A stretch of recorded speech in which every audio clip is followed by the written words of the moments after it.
Hello students, good morning. Today we are going to start, that is the second lesson from part 2 Science and Technology, part 2 Life Process in Living Organism, part 1st.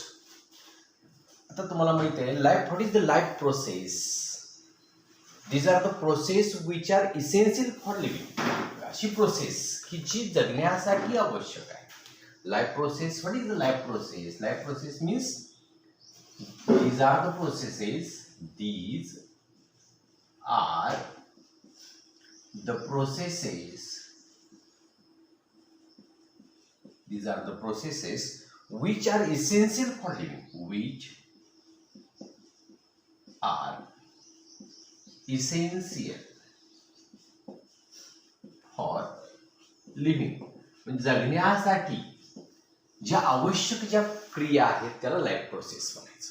काय लक्षात आलं? हा लेसनचा अर्थ पहा. Life, what is the life process? These are the process which are essential for the living. म्हणजे जगण्यासाठी आवश्यक असणाऱ्या प्रोसेसला लाईफ प्रोसेस असे म्हणतात. मग which are that?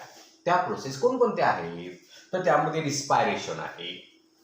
Those are respiration, digestion,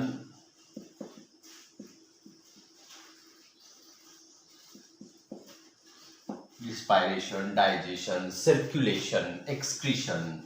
लक्षात आलं का? सर्क्युलेशन.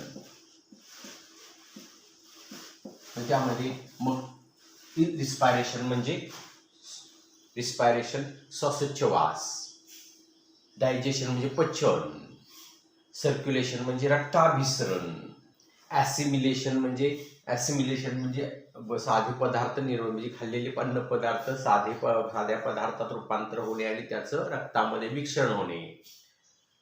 एक्सक्रीशन म्हणजे बहिक्षेपण, बाहेर टाकणे. मग बाहेर टाकण्याच्या प्रक्रियेमध्ये आपण युरिन बाहेर टाकतो, घामाच्या माध्यमातून पाणी बाहेर टाकतो.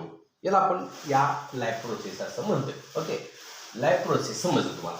आता आपण ह्या लाईफ प्रोसेस जी आहे, तर what is the life process चालण्यासाठी आपल्याला कशाची गरज असते? तर त्याची जो food stuff is necessary to run all the life process. सगळ्या लाईफ प्रोसेस रन करण्यासाठी आपणाला कशाची? फूड स्टफची गरज असते. फूड स्टफ म्हणजे काय?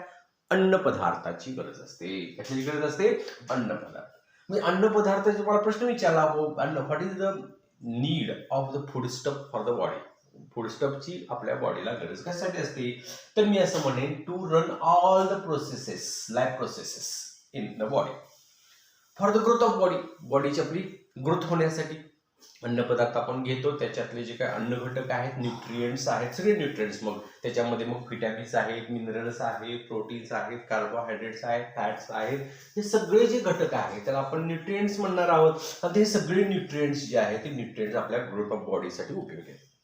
फॉर नॉर्मल बॉडी फंक्शन, आपल्या बॉडीचं जे फंक्शन आहे ते रेग्युलर फंक्शन चालवण्यासाठी सुद्धा आपणाला या फूड स्टफची गरज आहे. म्हणजे अन्न पदार्थ आपण खातो, त्या खाल्लेल्या अन्न पदार्थामध्ये आपल्याला जे मिळणारे जे काही सगळे न्यूट्रिएंट्स आहेत, प्रोटीन्स आहेत, विटॅमिन, म्हणजे हे सगळे न्यूट्रिएंट्स म्हणून पोषक घटक जे आहेत ते आपल्या ग्रोथ ऑफ बॉडीसाठी आणि नॉर्मल बॉडी फंक्शनसाठी आपल्याला उपयोगी असतात. लक्षात घ्या.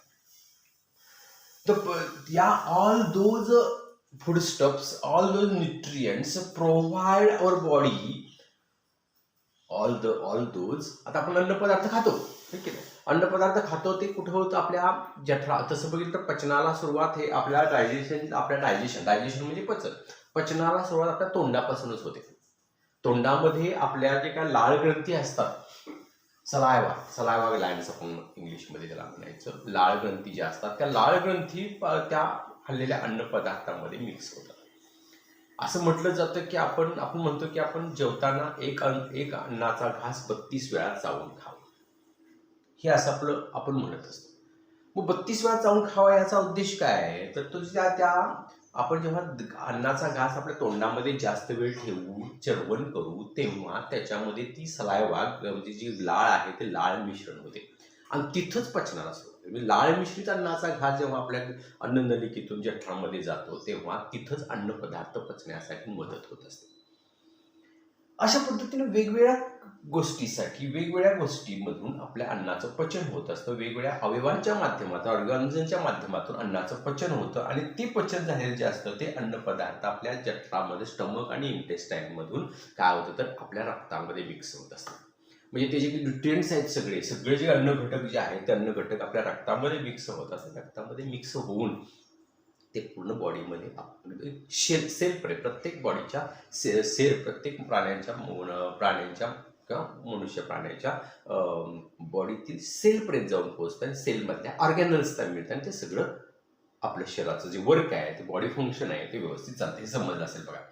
त्यामुळे आणखी आपण आपलं मेंटल आपल्या या अन्न चांगलं आपण म्हणतो ना आपण खातो तसं आपण असतो. लक्षात घ्या, आपण खातो तसं आपण असतो. आपण खाण्यामध्ये आपले जर अन्नपदार्थ जर चांगले असतील, बॅलन्स्ड डाएट असेल, म्हणजे त्याला आपण संतुलित आहार म्हणतो. जो संतुलित आहार असेल तर आपल्या बॉडी फंक्शन व्यवस्थित राहतं, मेंटल कंडिशन आपली स्ट्रॉंग होते, फिजिकल कंडिशन आपली स्ट्रॉंग होते. अगदी सगळ्या गोष्टी आपल्या व्यवस्थित तुम्हाला झालेल्या दिसून येते.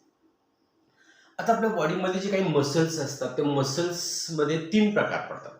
मसल्स आपल्या सर्व बॉडीमध्ये जे मसल जे बॉडी जी चाललेली आहे ते मसलवर चाललेली आहे. ते मसल जे आहे त्याला व्हॉलेंटरी मसल, इनव्हॉलेंटरी मसल आणि कार्डियक मसल, हे 3 प्रकार 9th मध्ये आपण पाहिले आहेत. म्हणजे व्हॉलेंटरी म्हणजे ऐच्छिक मसल. व्हॉलेंटरी मसल जे आहे मसलचे 3 पार्ट, मसलचे 3 पार्ट्स आहेत. त्या 3 पार्ट्स मध्ये फर्स्ट जो पार्ट आहे त्याला व्हॉलेंटरी,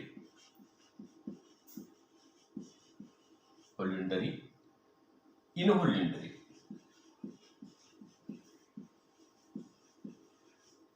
आणि थर्ड कार्डियक. म्हणजे हे जे म्हणजे ऐच्छिकच नाही, म्हणजे हातपाय आपल्या इच्छेने आपण हातपाय हलवतो, हातपाय इच्छेने आपण हलवतो, म्हणजे हातापायामध्ये असणारे व्हॉलेंटरी मसल्स. इनव्हॉलेंटरी म्हणजे अनैच्छिक मसल, जे आपल्या इच्छेनुसार चालत नाहीये, आपल्या इच्छेनुसार चालत नाही. म्हणजे आपल्या लंग्स जे आहेत लंग्स काय आपण आपल्या इच्छेप्रमाणे चालवत नाही, अलग आणि म्हणून त्याला आपण काय म्हणतो तर इनव्हॉलेंटरी मसल. कार्डियक मसल जे आहे ते कार्डियक मसल. आता कार्डियक म्हणजे आपल्या कशामधले, छातीमधले जे मसल्स आहेत तर आपण कार्डियक मसल असं म्हणणार आहोत. ओके, तर आपण बघितलं की मसल्स किती प्रकारचे आहेत तर voluntary muscle, involuntary muscle, cardiac muscle. म्हणजे हे जे मसल्स आहेत आपल्या इच्छेनुसार आपण जे काय अवयवाचे ऑपरेशन करतो किंवा अवयव हलवतो, चालवतो, किंवा हातापायामध्ये असणारे जे मसल्स. इनव्हॉलेंटरी मसल म्हणजे लंग्जमध्ये असणार, म्हणजे तुमच्या फुफ्फुसामध्ये असणार, आणि कार्डियक म्हणजे आपल्या हृदयामध्ये असणार. आता जेव्हा आपण अन्नपदार्थ खातो तेव्हा ते अन्नपदार्थ मी आता सांगितलं की आपल्या बॉडीमध्ये असणार, तोंडामध्ये तिथंच तिचं पचन व्हायला सुरुवात. ही थोडीशी आपली रिव्हिजन झाली, लक्षात घ्या. त्या चॅप्टरला सुरुवात करायची. तर ते जे काही ज्यूस असतात आपल्या इंटेस्टाईनमध्ये, आपल्या स्टमकमध्ये, आपल्या आता तोंडामध्ये, हे जे काही ज्यूस जेव्हा सिक्रीट होतात ते सिक्रीट झाल्यामुळे त्याच्यामध्ये काही जे एन्झाईम्स असतात ते एन्झाईम्स काय करतात, आपल्या अन्नपदार्थामध्ये खाल्लेले जे काही कार्बोहायड्रेट्स असतात त्याच्या कार्बोहायड्रेट्समध्ये, म्हणजे that is a glucose in the form of the carbohydrates. Glucose in the form of the carbohydrates, म्हणजे कार्बोहायड्रेटच्या स्वरूपामध्ये जे ग्लुकोज असतो त्याचं ब्रेकडाऊन केलं जातं. हे जे एन्झाईम्स काय करतात तर ब्रेकडाऊन करून त्याच्यामधून ब्रेकडाऊन केल्यानंतर त्याच्यामध्ये असणारे जे काही न्यूट्रिएंट सगळे जे आहेत किंवा त्याच्या सिंपल फॉर्ममध्ये रूपांतर करतात, म्हणजे रक्तामध्ये मिसळण्यास लायक अशा प्रकारच्या पदार्थामध्ये रूपांतर करतात. आणि मग त्यामध्ये असणाऱ्या ज्या काही गोष्टी ज्या आहेत त्यामध्ये असणारे जे काही पोषक घटक, न्यूट्रिएंट्स म्हणून आपण त्याला, ते न्यूट्रिएंट जे आहेत ते रक्तामध्ये मिक्स होतात आणि सर्व बॉडीमध्ये सर्क्युलेट होत असतात. आता आपलं जे काही सर्क्युलेटरी सिस्टीम जे आहे, आता हे सगळं झालं अन्नपदार्थाचं खाल्लं, त्याच्यातले सिंपल जे न्यूट्रिएंट्स आहेत ते न्यूट्रिएंट्स बाजूला झाले, ते रक्तामध्ये मिक्स झाल्यानंतर सर्क्युलेटरी सिस्टीमचं काम चालू झालं.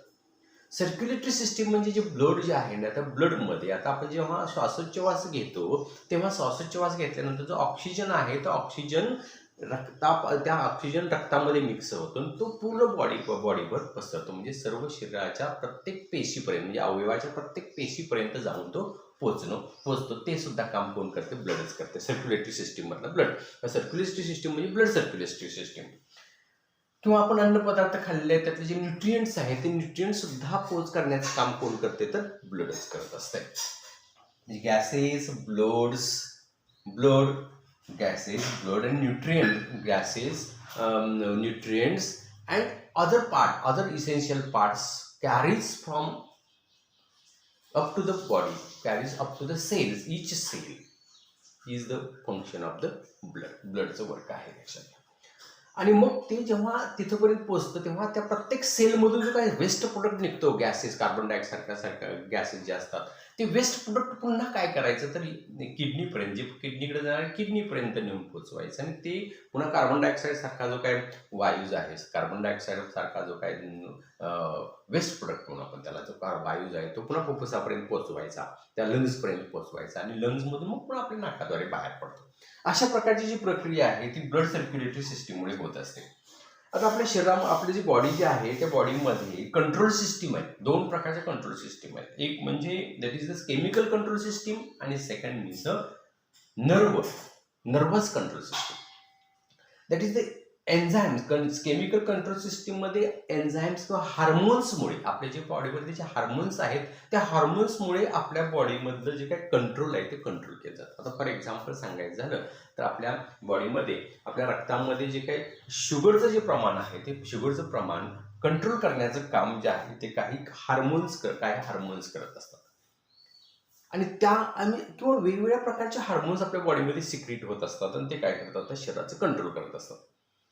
नर्वस सेल म्हणजे आपल्या मानेच्या कण्यातील नर्वस सिस्टीम म्हणून एक सिस्टीम आहे. त्याच्यात असं आपण मागच्या वेळेला पाहिलं होतं असं एक चित्र अशा प्रकारचे फिगर होती आणि असे त्याला अशी दोरीचा दृश्य एक भाग होता आणि असे खाली मग पुन्हा असे टेंटॅकल्स असे त्याला बाजूला असे फुटलेले होते आणि इथं अशी पुन्हा त्याला अशी टेंटॅकल्स होते. ही नर्वस सिस्टीम जी आहे ती सर्व नर्वस सिस्टीम काय होती तर सर्व शरीराचं कार्य म्हणजे आपल्या शरीरातून आलेले जे आवेग जे आहेत म्हणजे सर्व अवयवापासून आलेले जे आवेग आहेत ते मेंदूपर्यंत नेऊन पोहोचण्याचं कार्य आणि मेंदूपासून आलेले जे काही ऑर्डर्स आहेत किंवा जे काही इशारे जे आहेत किंवा जे काही ॲक्शन्स आहेत, कृती जे आहेत ते संदेश सगळे वाहून नेण्याचं काम सुद्धा ते कोण करते तर नर्वस सिस्टीम किंवा नर्वस सेल करत असते.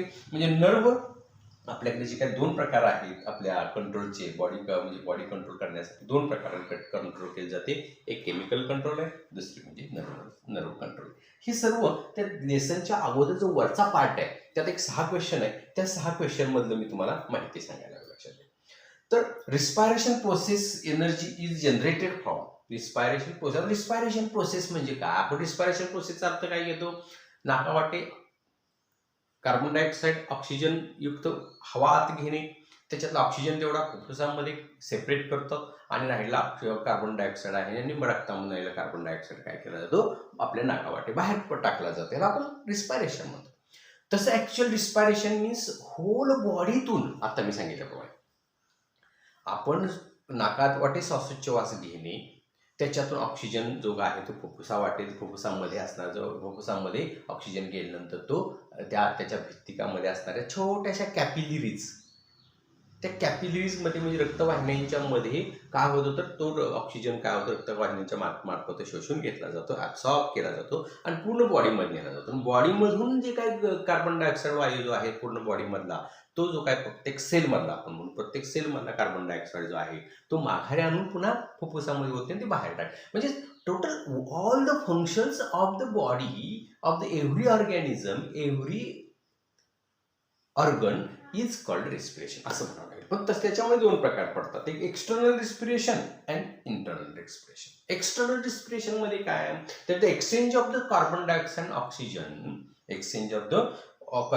Oxygen between body and the surrounding. त्याला आपण एक्सटर्नल म्हणजे बॉडी आणि सराउंडिंग बाहेरचं वातावरण आणि बॉडी यामध्ये जे काय ऑक्सिजनचं आणि CO2चं जे काही एक्सचेंज होत आहे त्याला आपण एक्सटर्नल रिस्पिरेशन म्हणतो. आणि इंटरनल रिस्पिरेशन म्हणजे काय? द फूड स्टफ्स आपण जे खातो अन्न पदार्थ खातो, the food stuff which are oxidised either or without help of the oxygen.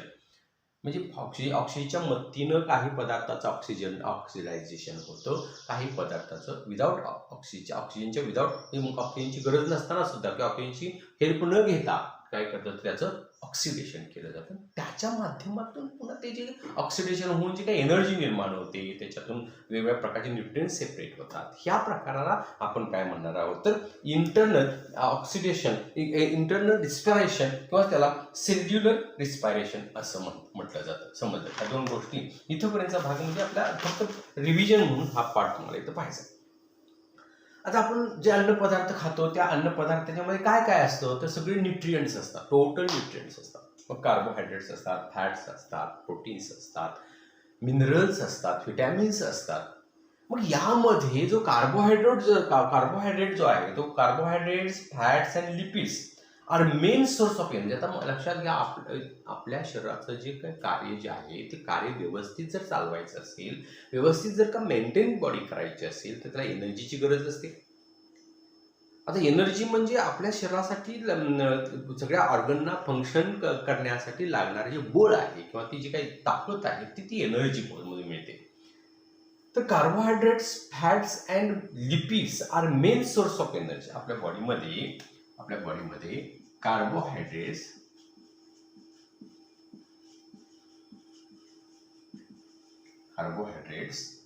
Fats, lipids are main source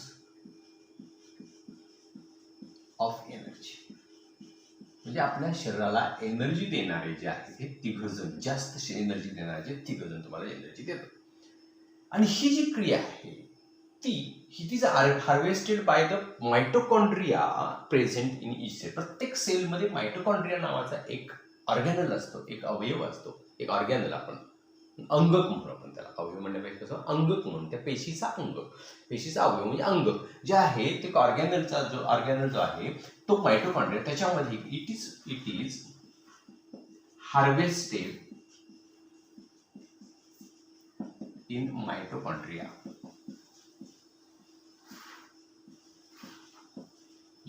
mitochondria present in the cell,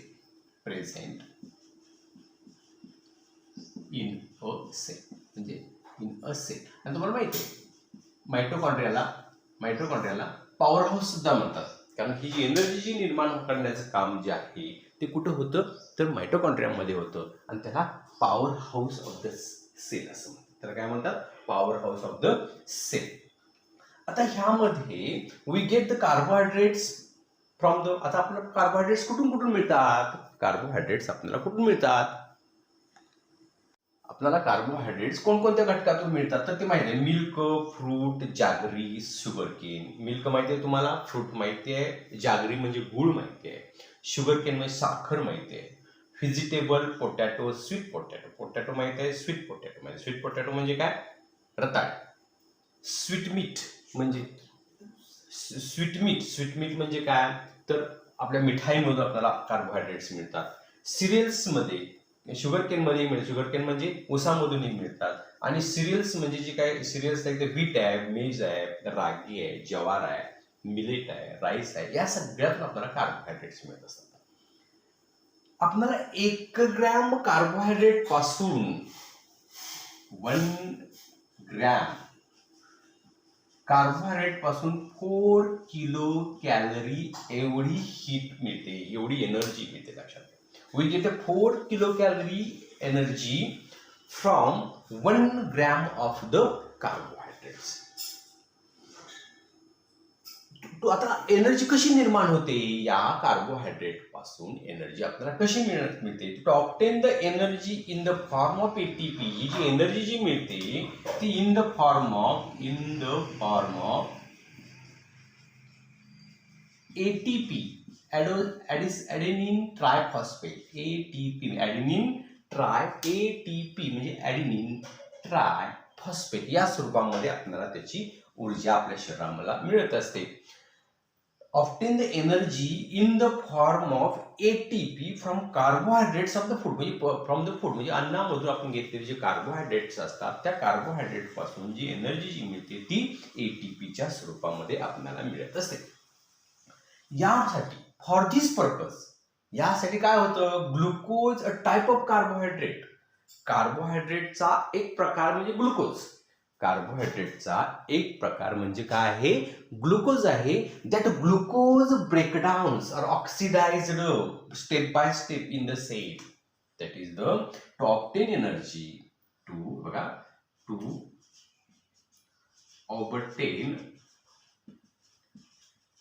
energy glucose a type of carbohydrates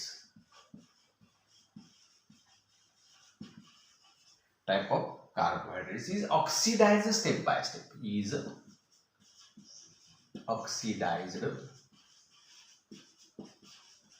step by step in the cell and त्यालाच आपण is called cellular respiration.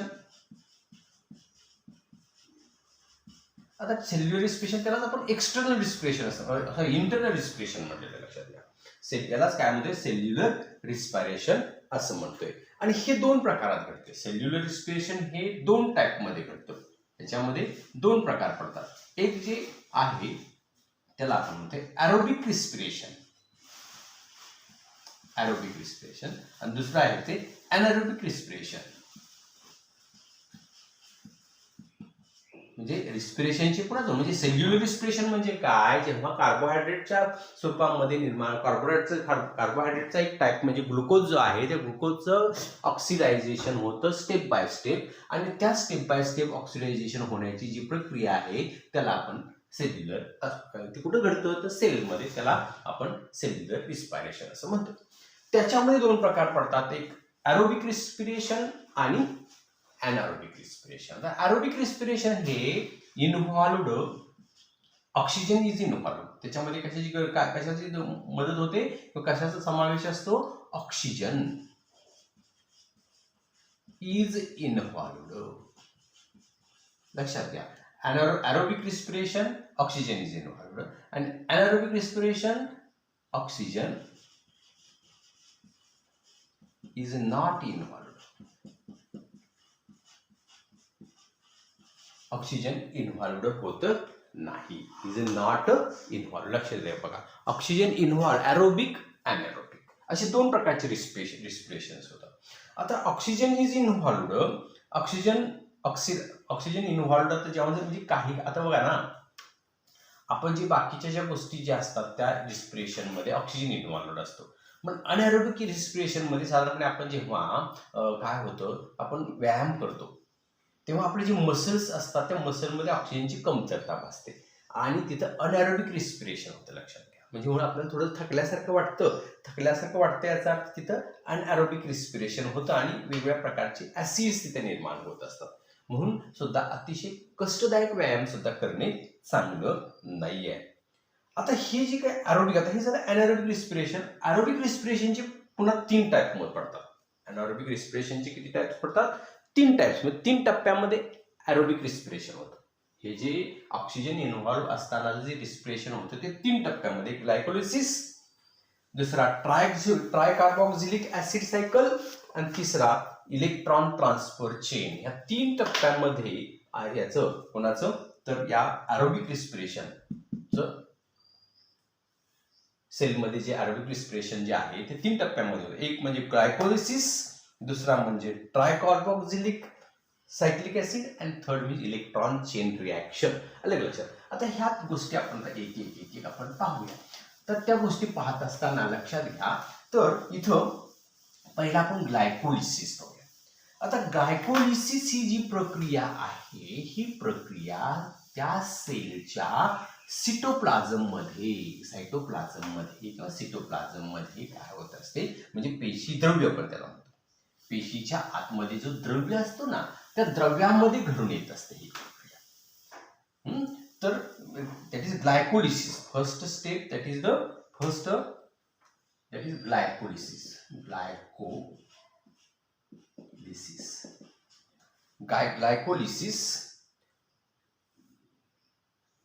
Glycolysis.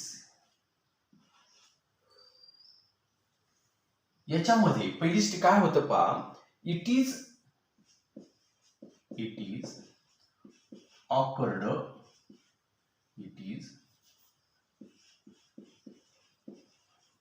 occurred in cytoplasm. म्हणजे पेशी द्रव्यात हे घडून येतं. यामध्ये काय होतं, glucose oxidised and forms 2 molecule of each. Glucose oxidized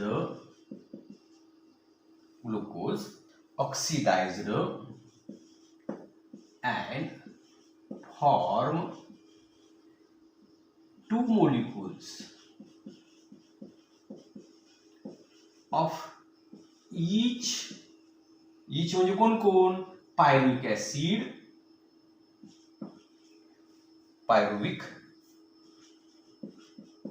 ऍसिडचे 2 molecules तयार होतात, ATPचे 2 molecules तयार होतात, NADHचे 2 molecules होतात आणि वॉटरचे 2 molecules. म्हणजे या ग्लायकोलिसिस मध्ये पहिल्यांदा ही क्रिया कुठं घडते, सिटोप्लाझम मध्ये घडते. ग्लुकोज पूर्णपणे ग्लुकोज ऑक्सिडाइज होतो आणि त्याचे प्रत्येकाचे 2 मोलिक्युल्स तयार होतात आणि मोलिक्युल्स तयार झाल्यानंतर हा जो पायरुविक ऍसिड जो आहे,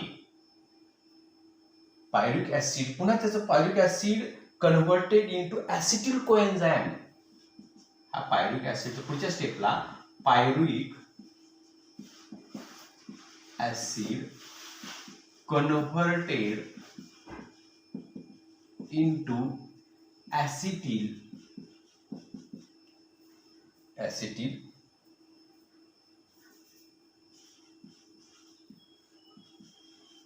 कोएन्झाइम ए, ऍसिटिल कोएन्झाइम ए मध्ये त्याचं कन्व्हर्शन होतं आणि त्याच्यापासून पुन्हा आणखी म्हणजे ऍसिटिल कोएन्झाइम ए मध्ये म्हणजे हा जो पायरुविक ऍसिड जो आहे त्याचं कन्व्हर्शन ऍसिटिल कोएन्झाइम मध्ये होतं. तसंच NADH चे 2 मोलिक्यूल तयार होतात आणि CO2 चे 2 मोलिक्यूल तयार होतात. त्याच्यातून हे बाय प्रोडक्ट तयार होतात आणि अशा पद्धतीने ही पहिली स्टेप म्हणजे ग्लायकोलिसिसची जी पहिली स्टेप आहे ती इथं संपते. आता ग्लायकोलिसिसची स्टेप संपल्यानंतर त्याच्या पुढचा जो पार्ट आहे 2 नंबरची स्टेज जी आहे त्या 2 नंबरच्या स्टेज मध्ये ट्रायकार्बोक्झिलिक ऍसिडची स्टेप तयार होते.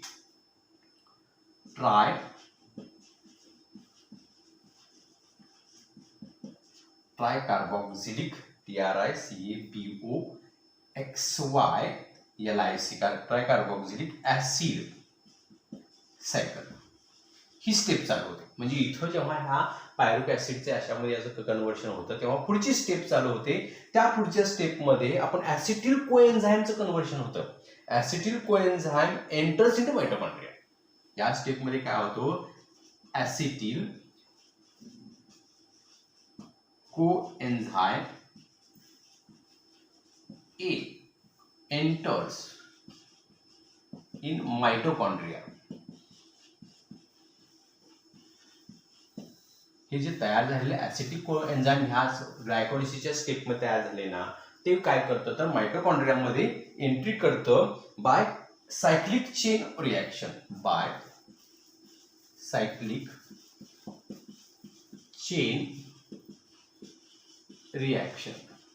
सायक्लिक चेन रिॲक्शन घडून येते. Is called tricarboxylic acidic cycle.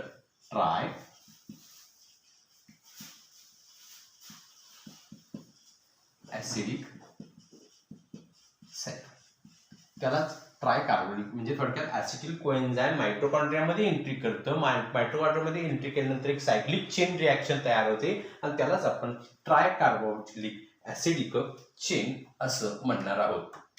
आता याच्यातला ऍसिटिल पार्ट जो आहे ह्यातला जो ट्रायकार्बोक्सिलिक ऍसिड मधला जो ऍसिटिल जो पार्ट आहे त्याचं कम्प्लिटली ऑक्सिडायझेशन होतं. कार्बन डायऑक्साईड, H2O पाणी आणि NaDH2 आणि FADH2 काय होतात तर तयार होतात. म्हणजे bye from oxidation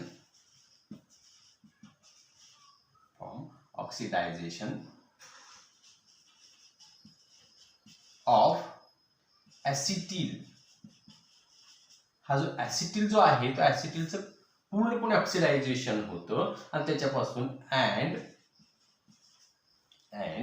CO2 carbon dioxide, H2O, NaDH2, FADH2 are formed म्हणा किंवा ही झाली ट्रायकार्बोक्सिलिक ऍसिडिक चेन. ही झाली दुसरी स्टेप. थर्ड स्टेप जी आहे ते आपण नेक्स्ट लेक्चरला पाहू. तोपर्यंत तुम्ही हा पार्ट स्टडी करा.